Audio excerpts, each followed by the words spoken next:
他是400年前魔神拉普拉斯的3英雄之一，坐拥6面世界最强的浮宫要塞。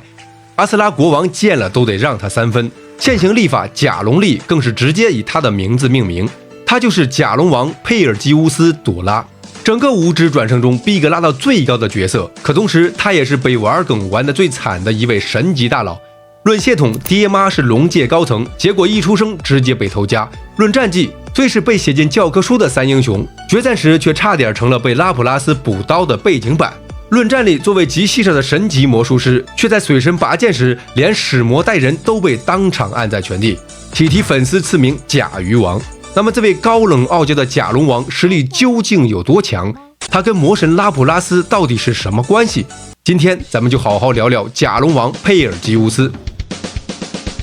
佩尔基乌斯的出身，如果放在爽文里，妥妥的是神仙2代的龙傲天魔版。他的母亲是初代五龙将之一的甲龙王朵拉，父亲是同为五龙将的刚龙王克里斯塔。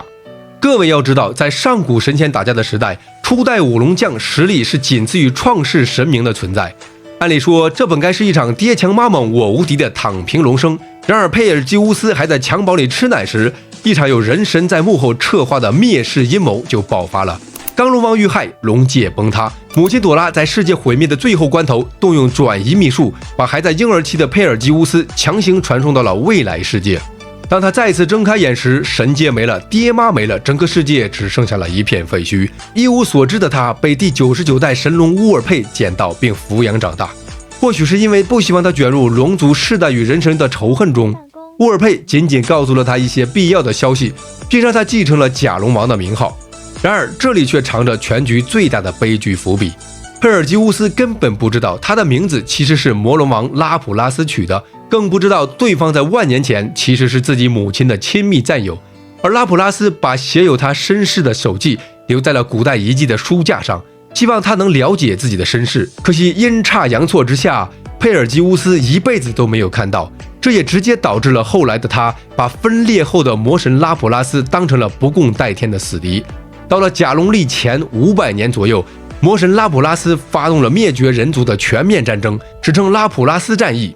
这时候的佩尔基乌斯还是个初出茅庐的年轻冒险者，在这场旷日持久的血战中，他结识了初代北神卡尔曼一世，以及日后的阿斯拉开国之王卡瓦尼斯，正式开启了传奇之路。在后世传颂的童话《佩尔基乌斯的传说》里，写的是甲龙王率领12使魔，威风凛凛地将魔神按在地上摩擦。但真实的决战现场并非如此简单。决战当天，由7位当世顶尖英雄带队突袭魔神大本营，结果仗打到一半，4位英雄当场阵亡，北森卡尔曼被打晕扑街，佩尔基乌斯的12使魔战死11人，他本人更是被打得双膝跪地。眼看魔神一记杀招就要送他归西，就在千钧一发之际，第99代神龙乌尔佩舍命扑过来，替佩尔基乌斯硬生生挡下了这记杀招。紧接着，从长枪诅咒中清醒过来的瑞杰路德利用第3只眼看破弱点，从背后对拉普拉斯发动了绝命偷袭。战机稍纵即逝，本该由佩尔基乌斯吟唱的古代决战魔术龙神明藏，最终由重伤濒死的乌尔佩代替发动，强行将拉普拉斯轰杀并封印。战后不久，乌尔佩就因伤势过重与魔术反噬撒手人寰，佩尔基乌斯陷入了极度的自责与痛苦。人类为了纪念这场胜利，将新纪元命名为甲龙历，但佩尔基乌斯却厌倦了权力和虚名，他带着仅剩的1名使魔登上了空中城堡，成为了一个与云海为伴的孤独复仇者。他活着的唯一目标就是等待魔神拉普拉斯在500年后复活，并亲手将其彻底挫骨扬灰，告慰乌尔佩在天之灵。那么问题来了，明明被拉普拉斯打趴下了，佩尔基乌斯凭什么有底气复仇呢？他的实力到底有多强？为什么大家一方面叫他神级法师，一方面又叫他甲鱼王呢？这就不得不说说他的家底了。首先是牌面拉满的空中要塞凯奥斯破坏者，这玩意儿根本不是这个时代的产物，而是佩尔基乌斯用神级召唤术硬生生从万年前的古代龙界跨时空召唤过来的战争要塞的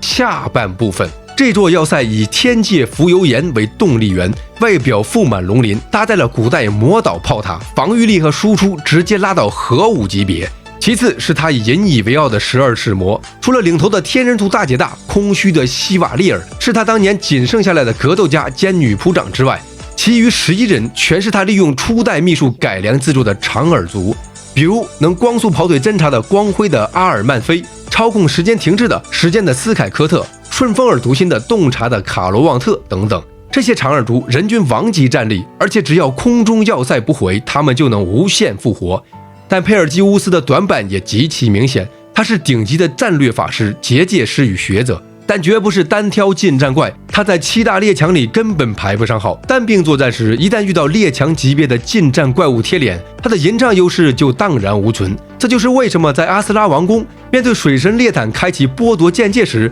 他的使魔被秒杀，自己也只能僵在原地盘算怎么保命。甲鱼王的戏称也是由此而来。虽然他的近战实力不济，但他却还有另一层身份。到了五指转生正传时间线，佩尔基乌斯的画风逐渐从复仇战神变成了异界顶级创投人。他为了应对拉普拉斯的复活，四处网罗天下英才。只要你证明自己的价值，这位看似傲慢的龙王其实特别好说话。第一位受益人就是穿越者七星静香。经龙神引荐，佩尔基乌斯收七星为徒，倾囊相授召唤术知识。后来七星因肝合并生命垂危，佩尔基乌斯不仅派使魔用时间停滞帮他冷冻肉身，还亲自接手了传送魔法阵的后续研究。嘴上说着打发时间，实际上傲娇到了极点，其实就是为了交了的扎诺巴。因为两人都极其热爱手办与雕塑艺术，佩尔基乌斯甚至为了扎诺巴破例，允许身为魔族的洛奇西登上要塞，并视扎诺巴为生平难得的知己。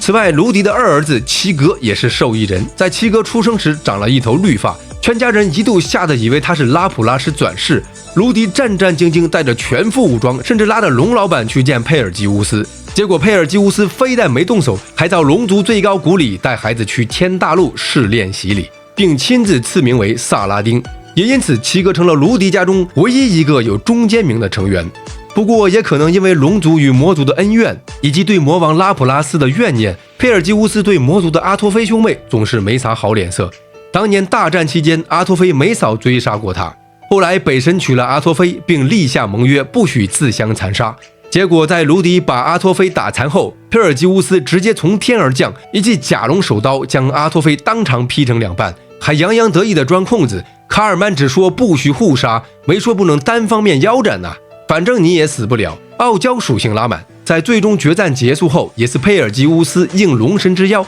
施展神级结界魔术，将斗神铠与巴迪冈迪彻底封印在地龙谷底，为整个大战画上了最完美的句号。佩尔基乌斯的一生，你很难简单的用强或弱去定义他。比起奥尔斯蒂德那种背负着无尽轮回、冷酷决绝的孤勇者，佩尔基乌斯更像是一个有血有肉、有傲气也有局限性的人。他会因为朋友的牺牲而耿耿于怀400年，会因为一尊精致的人偶跟后辈聊上整整1天，也会在面对强敌时审时度势，保全大局。但命运留给他的却是一场巨大的悲剧悬念。在五指转生世界的80年后，魔神拉普拉斯必将复活。